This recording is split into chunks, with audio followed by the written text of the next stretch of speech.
Okay, welcome everyone to our Parasha Insights class, and I'm going to try to stick to that, meaning Parsha Insights, because there was a temptation on the Chanukah to study Chanukah, and I'm going to resist that temptation, at least for this time together, because I don't want to give short shrift to Parsha Miketz, which is an amazing Parsha in and of itself, and we're going to explore one idea in the Parasha, which is the idea of Ruach. What that means, a person's Ruach. It's I see Peter exhaling, and Spirit, and I'm reminded of my friend who went to have a medical checkup while we were living in Germany, and went to a German doctor, and the doctor was trying out his English, was impressing my friend with his fluency in the English language, and put a stethoscope to my friend's back and said, "Okay, now you inhale." And my friend inhaled. He said, "And now expire." And my friend gratefully, thankfully did not. You know, etymologies, language, it's a funny thing. So there we go. That's the Ruach. The Ruach, and certainly the source of life is the Ruach Elokim. Is the spirit, the wind. Ruach means wind. Ruach is by definition something that's intangible. That's what Ruach is. It's also connected to the Hebrew word Ruach HaKodesh. You have Ruach HaKodesh, the Holy Spirit. You have Rachamim, perhaps, could make that argument. You have also the word Reach. Reach is smell.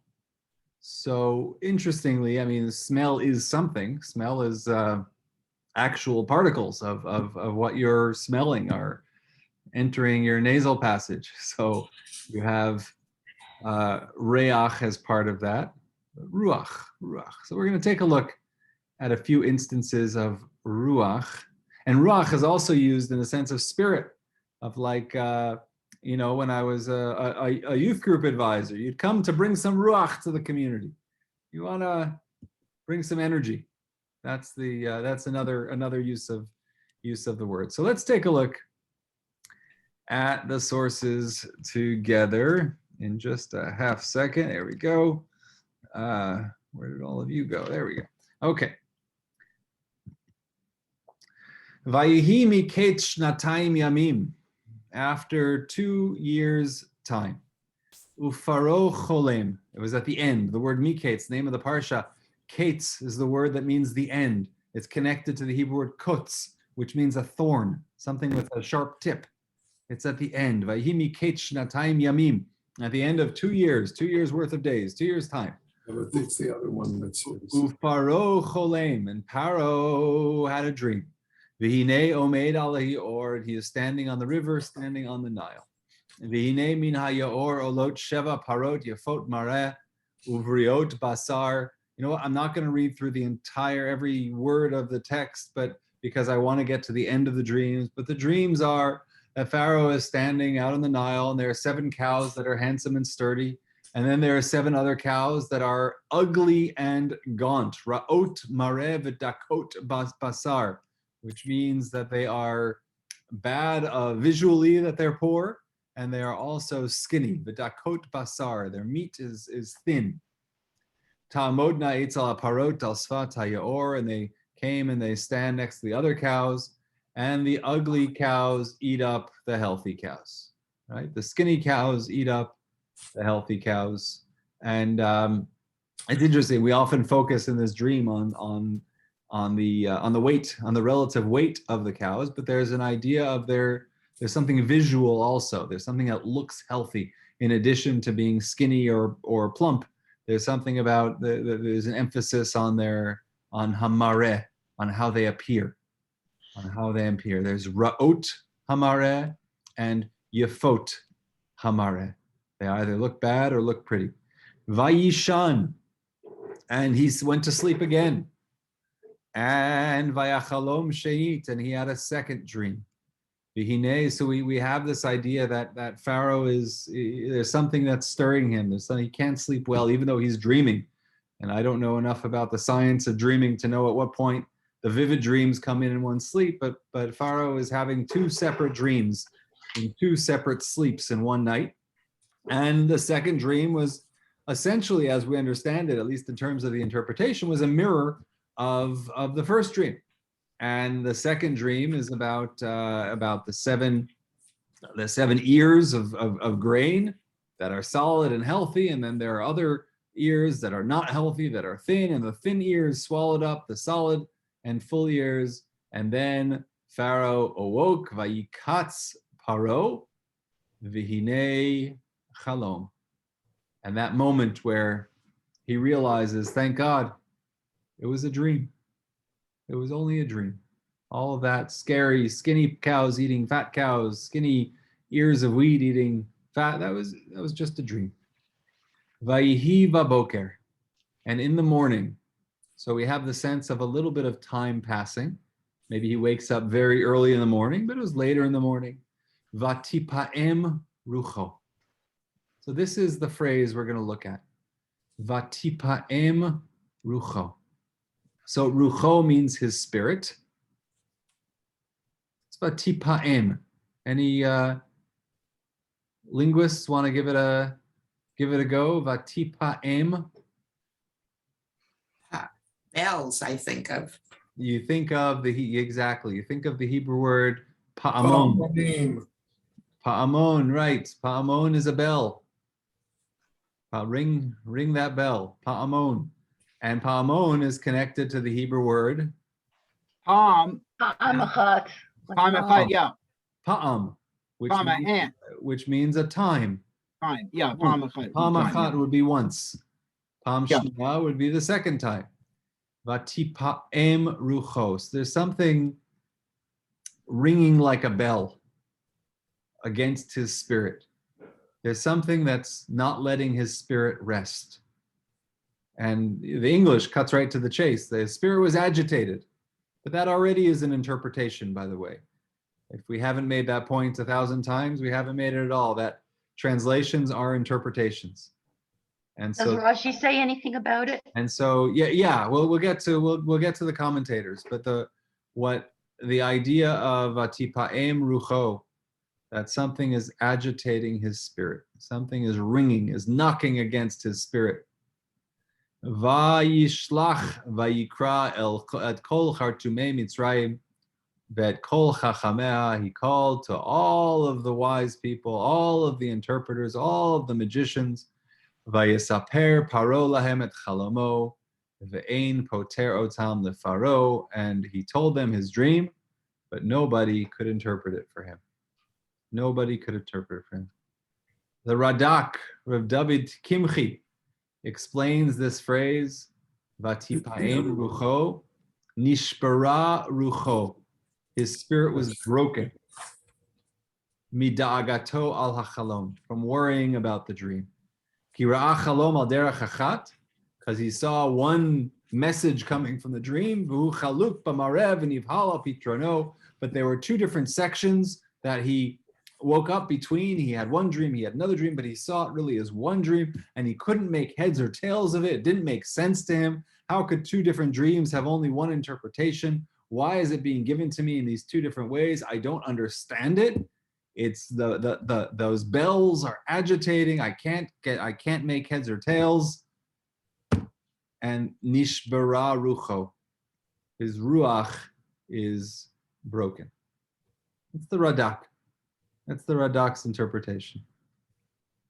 I want to show there's a parallel, and when we talk about Pharaoh, and when the Midrash, as we're studying Midrash, when the Midrash speaks about Pharaoh, there's an inevitable comparison to another event in Tanakh, in the Bible, which is that of Nebuchadnezzar. In the book of Daniel, the king has a dream, and no one can interpret the dream.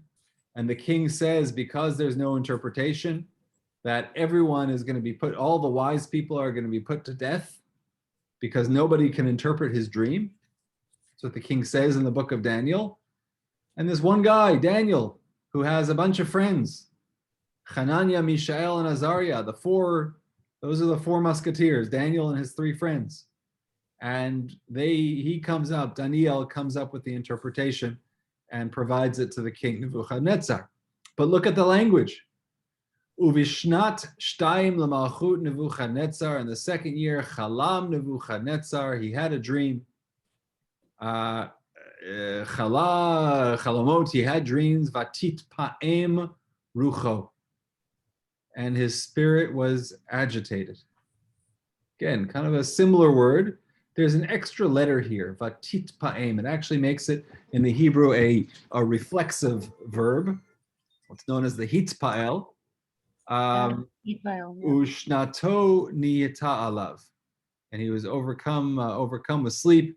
And then he calls, look, where did he learn this from? He calls the Khartoumim, he calls the magicians, just like Paro. How did he know to pick up the phone and call them magicians? Because he also had read the book of Genesis. And he called the Ashafim, he called his translators exorcists, the Machashvim and his sorcerers, or the Kastim and the Chaldeans who were experts in dream interpretation, Lahagid Lamelech Chalamotav, for his dreams, to tell that they could tell him his dreams, Vayavo, Vayamdu, and they stood before him, Vayomer Lahem, and he said to them, Chalom Chalamti, I dream, Vatipaem Ruchi, and my spirit is agitated. Again, the translation, they've given up already on the word spirit. I am full of anxiety. La dat et chalom. Teach me what happened with this dream. What would be happening in modern language? I mean, what would be what's happening? What is this spiritual description that Pharaoh is and that Nebuchadnezzar are experiencing? What do you think is happening? How would somebody describe this emotion in modern times? I've dreamed a dream. Don't know what it's about. It could be anxiety. Could be anxiety. Could be sound even as strong as a panic attack. Get it. Yeah, there could be. I like those two descriptive terms. There's a sense of panic. I need for this to happen. I need an interpretation. My life can't go on unless I know exactly what I'm dreaming. And part of this is it's hard to relate to in modern times, but the importance that was lent to dreams is quite significant because their understanding of dreams was that it's a partial prophecy, and I need to know why, because I need to know what to do. Right, that's part of the need with dreams. So you do have an anxiety about the future. Dreams are not. It's not only I need to know why I had these thoughts. It's because these dreams are instructing me. So I need to know what today and what tomorrow is going to look like. And without the interpretation of these dreams, it's a hard thing to relate to because we view dreams in a very, very different way. And one common denominator, of course, with these two stories. If you look at the language, Nebuchadnezzar Chalam, what did he dream? Chalamot, which is dreams, plural, dreams. He dreamt dreams. The translation, he had a dream. So which is it? I go with the original, Rabbi, never with the translation when there's a direct conflict and we know what the conflict is. Absolutely. So he dreamed dreams. Why is he dreaming dreams? Because who else dreamed dreams? Pharaoh dreamed dreams. And who else dreamed dreams in the plural? Joseph. Joseph. And remember, Joseph had two dreams that said the same thing about the stars and about the sheaves. It was the same dream, but really two. That's part of, I recall this was actually a class I taught to my peers. One of the first Torah classes I taught was in rabbinical school to my fellow rabbinical school students about Joseph's dreams and how the idea of having two dreams is quite significant. And actually, this is what Joseph says in the interpretation. Al hishanot hachalom, on the repetition, because Pharaoh, because your dream was repeated, that means it's true. And Joseph knows this from his own experience. And by the way, Joseph's father, Jacob, he didn't dream dreams. He just had a dream. One dream. He had one dream, right? He had multiple dreams. He had dreams about the sheep also, whatever. But in terms of being on the same message, he had his dreams happened in the singular, but Joseph's was in the plural. And you'll note that Jacob, when Joseph has his dreams when he's a young boy, Jacob, Aviv Shamarat Hadavar, he holds on to the matter only after the second dream. That's when he starts to listen. Is, oh, this is going to come true. Uh-oh, you dreamed the same dream twice. This is going to come true. So there is a lot of commonality between Nebuchadnezzar and Pharaoh and Joseph, is that they dream these dreams. And Nebuchadnezzar and Pharaoh, in addition to being enemies of the people or of good, they also are very agitated by their dreams. They're also experiencing some type of psychological or physiological reaction to these dreams, which is not allowing them to be at rest, to be at peace. The Midrash connects these two stories and says, "Vatipaem rucho," that Pharaoh's spirit was agitated. And he said, "Lahalan," and later on we see in the book of Daniel, "Vatitpaem rucho," right? Zeh shayada hachalom. So one difference between, so it seems that, it seems just from this, I'm sorry, for the understanding, is that Nebuchadnezzar's agitation is much more pronounced because of this extra letter tough, because it's a more intensive verb, the reflective verb. So why is Nebuchadnezzar's experience more intense? Because Zeh sheyada hachalom, because Pharaoh knew what he dreamed. Right? Pharaoh woke up and he remembered what he had dreamed. I had a dream about the cows. I had a dream about the ears of wheat. But but Nebuchadnezzar, who woke up and said, I had a dream, but I don't remember what it was. That's part of the dream, right? I don't remember what I dreamed. It's not just that I don't remember what it was, but I don't actually remember my dream, but I know it was significant. I don't know if it's true. I had read many years ago that Freud had counseled to not open one's eyes in the morning until one recalls the dreams that one had. That opening one's eyes will immediately cause the memories of the dreams to fly away. So keep the eyes closed until. Yes, I've noticed that. Until When I want to retain a dream and I'm enjoying it, and I know I'm awake, as long as I. Yeah. So I don't know. I don't recall actually trying it myself, Philip. But if you say it works, maybe we could all come back together to try it out. And then if you have a dream journal like Freud would want you to have, then keep your eyes closed until you, maybe not until you write it down, but until you remember it well enough to transcribe.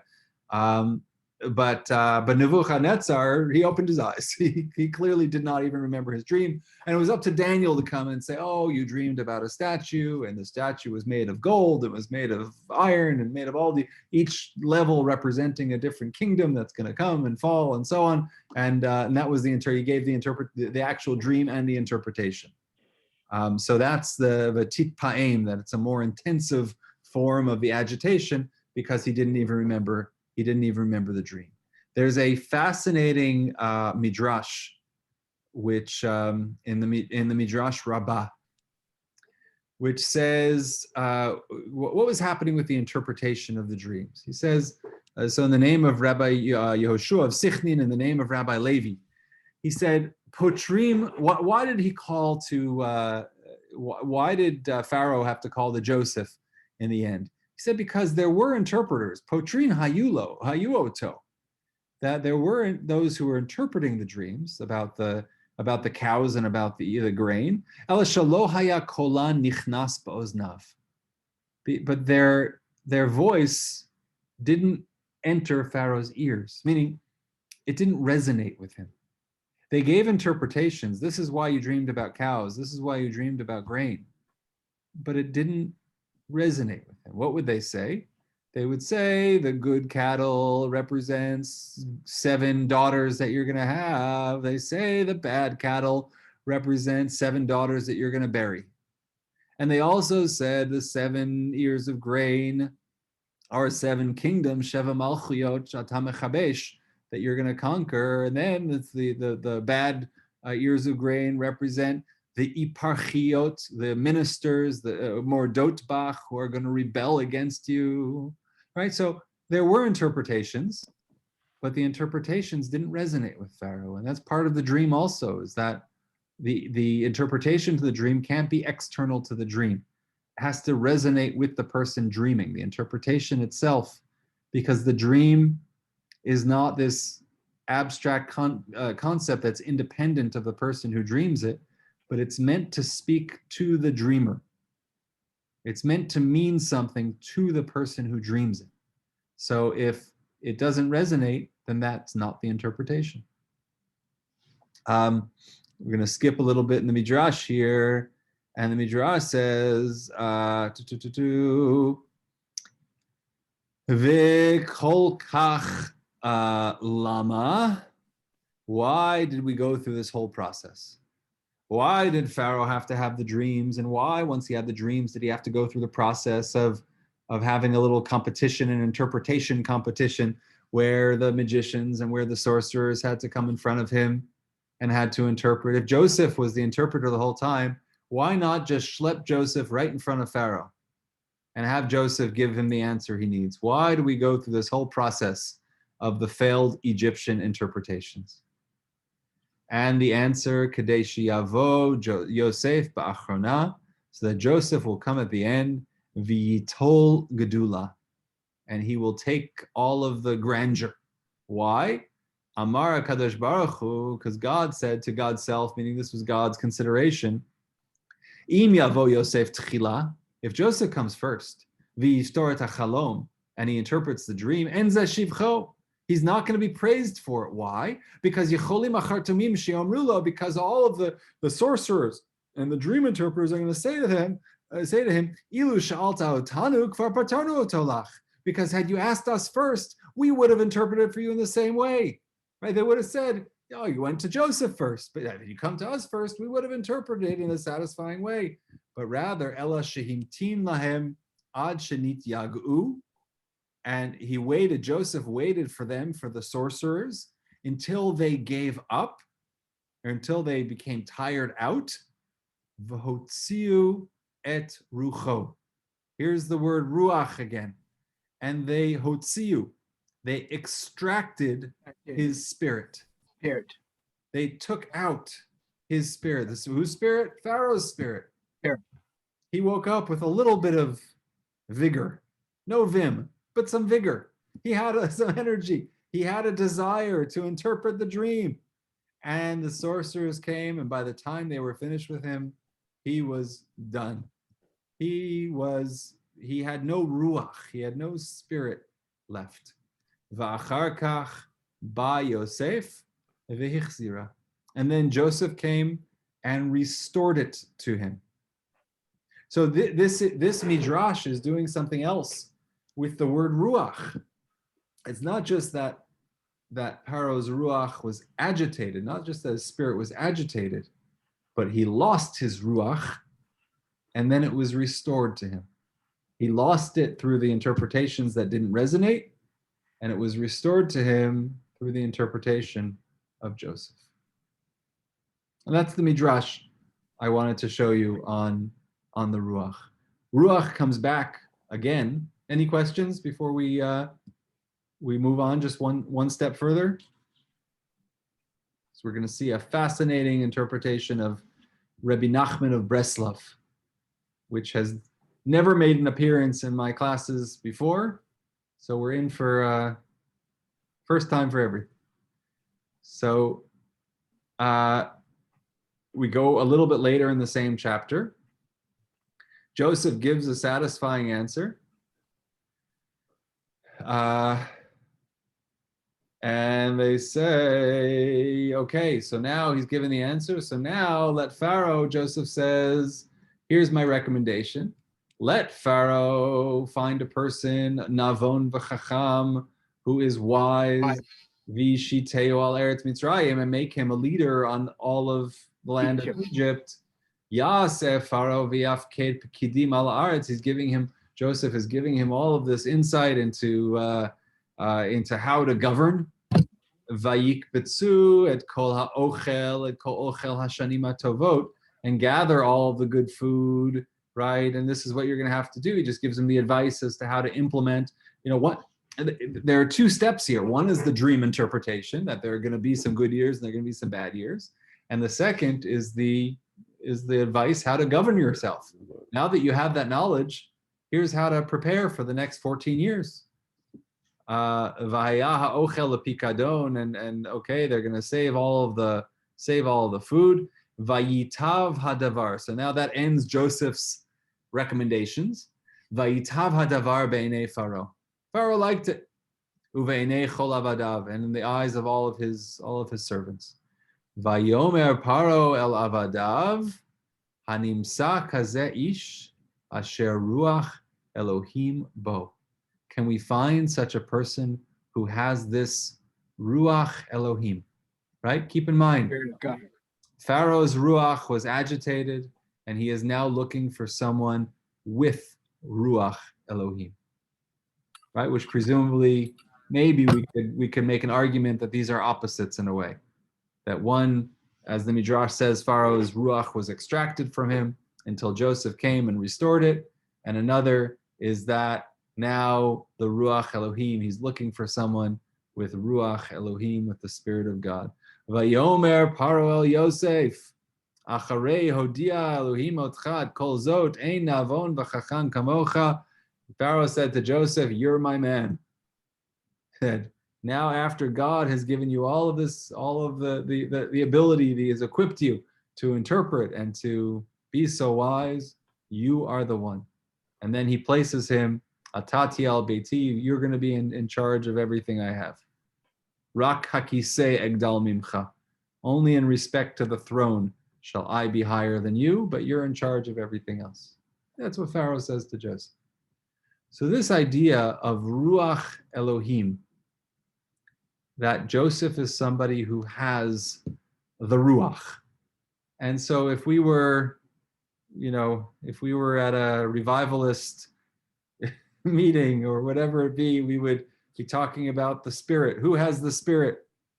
What does it mean on a more basic level? What does it mean to have the Spirit? What is that? And when Paro loses the Spirit and then has it restored, what does that mean? So, and any thoughts before looking at Rabbi Nachman? I always think of Ruach Elohim Merachefet al Pnei, so that's where I get Ruach from. Yeah, beautiful. So there's a precedent to this idea of Ruach Elohim in the creation story. Ruach Elohim Merachefet al Pnei Hamayim. It's floating above the created world. Yeah. Rabbi, do we give any significance to the fact that Pharaoh in this case is looking for somebody with Ruach Elohim? That seems to be a recognition of God, and not an Egyptian God, but of God. And that struck me. Yeah, I think that's a good point, though not unusual for Pharaoh. And we don't know. We assume it's a different Pharaoh, but again, that's Midrash concerns itself with that question, whether this is the same guy we're going to see in a few chapters at the beginning of the book of Exodus who oppresses the Jews. But there is God conversation, a recognition of God in that Pharaoh as well. Maybe not as the God, but as a God in the pantheon of gods, one of many. But yeah, there is something there. Yeah, the Spirit of God. I don't know what to make of that, but that's a good point. Any other comments? Okay. The Hamek Davar, Eleanor. Well, I was going to say that this brought up something from 1950, when a group of us from the Shar went to Far Rockaway for an LTF convention, and the keynote of the conference was Ruach. Hey, It brought some really lovely old memories back. I love that. Yeah, we were the first LTFers from the Shar. I Five of think I was part of that group. I went to Far Rockaway with Philip, were Madam you there Schulman. too? Schulman was our, Right. And we went to New York, and Leonard was with us. There must have been about 5 from the Shar and about 3 or 4 from the Shar Zion. And we used to meet and study, go back and forth. Wow. I You didn't go to remember New that? York. I went to Far Rockaway once, I recall. Yeah. Anyway, it brought back memories, Rabbi. So thank you for letting me emote. Thank you. My for day, that. in my day, LTF went to Nyack, New York. We left the Jewish Theological Seminary by bus and we went to Nyack. Oh, fantastic. Thank you for that. And I love that Ruach is something we've been talking about for a long time. And I would say, I think there's also a generational challenge in terms of style of worship and how we would associate Ruach being part of a newer or younger energy for a worship. And it could be in the 1950s and 1960s that's one of the challenges of the synagogue movements is learning how to take a formal prayer service of the Eastern European formality that came to the New World and that established communities in the 19th and early 20th century and make it speak to a new generation with Ruach. That's what appeals to the young people is Ruach. So that's I love that. Okay, let's thank you. Let's go back. If I can find the document again. I just lost it for a second. Okay, there we go. The Hamek Davar, the Netziv, by the way, just says one thing. What's Ruach Elohim? What is that referring to? What is Paro describing here? He says, Eino kapitaron shel chacham shemevin mitoch hachalom shekach pitrono. It's not simply being a wise person, who knew how to interpret a dream. V'gam eino kapitaron achartumim. It's also not the interpretation of the sorcerers, sheyodim me'acharei hapargod, who kind of know the secrets. Ma shene'amar lo b'chalom, what was said to him in a dream. So there are two areas of insight. One were the sorcerers who knew what was happening behind the scenes, who could know the content of the dream. And then you have the wise person who is able, once you know what the dream is, who is able to interpret the dream. But rather, Ela Ruach Elohim Bo, rather the Spirit of God, Sheyodea Hakol Al Pi Ruach HaKodesh, who knows everything. It's not differentiated into these specialties of knowledge, but he kind of knows everything. And that's Joseph. Joseph somehow knows the secrets, and Joseph at the same time knows how to interpret the secrets. There's another comment by the way, on the fact that Joseph's knowledge, the Ruach Elohim, does not refer to his recommendations for how to store food for 7 years and allocate it for the following 7 years. That's not that's normal wisdom. That's human wisdom. The real secret of Joseph was that he was able to interpret the dream. Once you had the interpretation, what to do with it was just good advice, but that wasn't part of his. That was part of his bureaucratic strength, but that wasn't part of his divine insight. The divine insight was knowing 7 good years, 7 bad years. That was the divine insight that Joseph had. Rabbi Nachman of Breslov, and I'm certainly not an expert on Breslover Hasidus. Rabbi Nachman, of course, one of the popular types of Chassidut today, resonates with many. I don't have to elaborate on it, but Rabbi Nachman is one of the greats, and one of the things he writes about quite often is, and there are there's a lot written, scholarly work written on this as well, about Rabbi Nachman's depression, about the fact that he experienced the lows of lows, as well as the highs of highs, but the lows of lows, and how he struggled with melancholy throughout his life. And perhaps from that perspective, we can read his interpretation of what the Spirit is referring to. He says, Ze bechinat Yosef. This is the aspect of Joseph, right? Ruach Elohim bo, who's described as the Spirit of God with him. Ki Yosef hu bechinat hatzadik. Joseph is the aspect of the righteous person. He's called the tzaddik. Why? What does it mean to be a tzaddik? Sheyachol lered letoch kol hechalei hatmurot. He can go down, he can descend into the lowest of places, into the lowest of areas, of arenas. Ulahotzi kol hanefashot misham, and to bring all of the souls out of there. Kol echad ve'echad me'emek nefilato. Each person from the depth of where they have fallen. Kol mi sherotzeh lihitachez bo. Anyone who wants to grab onto him, to the tzaddik, they can. Right? That's, he says that tzaddik is a person who can extract people from the low places and lift them up. Don't we have to be careful calling Yosef a tzaddik, given what he did vis-a-vis his brothers in terms of creating such jealousy that caused such turmoil for his father and in future generations? He wasn't such a tzaddik then. I would say it's for a separate time. Let's just know that our tradition calls Yosef a tzaddik. Yosef is Yosef HaTzadik. Question of why is a separate question. Yeah, there were many mistakes he made, and we can talk about the mistakes of his youth versus the maturity of his later years. How do we judge a person when we have two very different pictures of who they were, and when their childhood was such and their adulthood is another picture? But let's park that for a moment.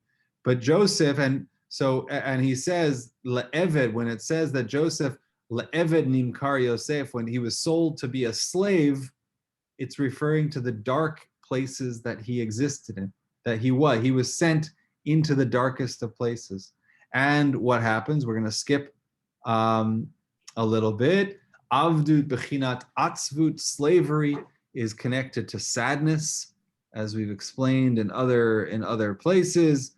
V'Yosef avar b'cholze, and Joseph passed through all of this. V'hayalo nisyonot atzumim b'ta'ava, and he had lots of tests that he went through. Shenimshach me'atzvut, where that he was pulled out of the sadness. V'al yedei zeh avar b'chol b'chinot hechlei atmurot v'yatsa mehem b'shalom. He passed through all of the dark places and he came out b'shalom. He came out in peace. Af gam zacha letosfot kedusha atzuma, and he also had additional holiness. V'al yedei zeh shezeu b'chinat Yosef b'chinat yishma chacham v'yoksev lekach v'al kain yesh lo koach. Therefore, because Joseph had experienced strength, the depths, he had a special, right, Michael? He had a special koyach. Yeah, strength. Lehafech, lafoch hakol letova, to flip everything to be good. V'lafoch hayagon v'anacha, and to take suffering and sadness, l'simcha, into happiness. So Rabbi Nachman says Joseph, because he knew the depths, because he knew how low one could fall, he had a special ability to lift people out of there. When he came into Pharaoh, he came in not only as a dream interpreter, but he came in as a therapist, as a psychologist. And he saw Pharaoh who was down, whose spirit was agitated. And Yosef, because he was a tzaddik, he did what tzaddikim do, was he lifted Pharaoh up. And he brought some simcha back into Pharaoh's world. by not only interpreting the dream, but also by giving a solution and by charting a path forward for Pharaoh. And so according to Rabbi Nachman, this is the ruach that we're talking about. Ruach, I would put it in, kind of stark modern terms, is the absence of ruach would be depression / anxiety, and the presence of ruach would be the opposite of that. Would be, I don't know how one describes the opposite of that. Would be what we might call a healthier spiritual existence, one being at peace, not tormented by the depths of depression or anxiety. And that's what the tzaddik can do, is help people out of their dark places and bring them to a place of simcha. That's what Rabbi Nachman writes. And I think it's yeah. Go ahead, Michael. I just find it interesting that came from Rabbi Nachman, that's his specialty. Mm-hmm. Yeah, Kol haolam kulo gesher tsar ma'od. The whole world is that's the words of Rabbi Nachman of Breslov. The whole world is a very narrow bridge, and the essence is not to fear at all. So part of that is acknowledging that the world is a narrow bridge, because many people will live in denial of that there is narrowness, that there is difficulty. That is the definition of anxiety, is passing over those narrow straits and knowing that it feels like the world is collapsing in on you. It's an acknowledgement that is a reality. That's part of the power of that phrase. Before going, the essence is not to fear at all. That's the other approach, is everything's good, right? That's the approach in the Talmud of Nachum ish gamzu. Nothing gets him down. Every gamzu latova. This is good, that's good, this suffering is good, that bad thing that happens is good. It's all good. That's one approach.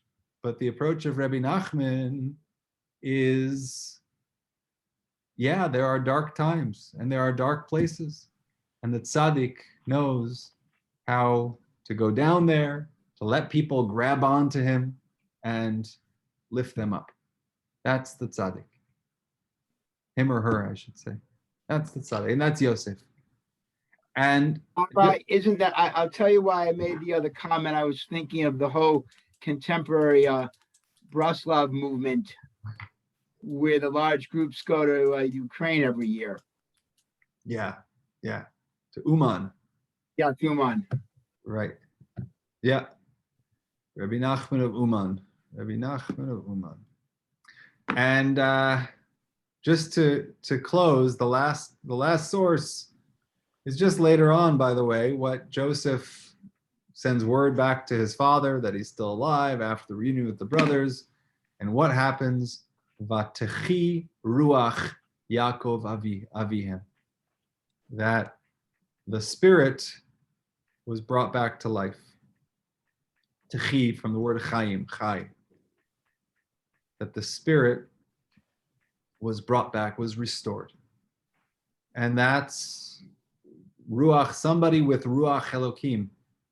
Somebody who Pharaoh identifies, who we know is somebody who has this spirit of God, is somebody who can restore the spirit of a father who's been agonizing and agitating over the absence of his son for more than 2 decades.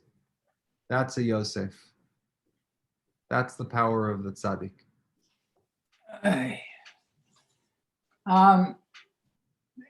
This is all a little abstract. And I'm wondering if an important part of the concept of Ruach is not related to the way in which people interact and the need for empathy, for a sense not only of understanding what the problem is, but embracing it and even internalizing it as a way of lifting people up. So just speaking about Ruach as a spirit floating over a situation seems to me to be only a partial explanation of that force. Yes, I think you're 100% right that there are techniques and strategies and ways to go from Pharaoh's Ruach to Joseph's Ruach. I'm not an expert in that, but I think if we find the right tzaddik, they'll be able to tell us in language that speaks to us how one, you're right, to bring it from the abstract to the practical. And if I could, can I quote you to my wife? I've never been 100% right. Coming from you, I think it's worth transmitting.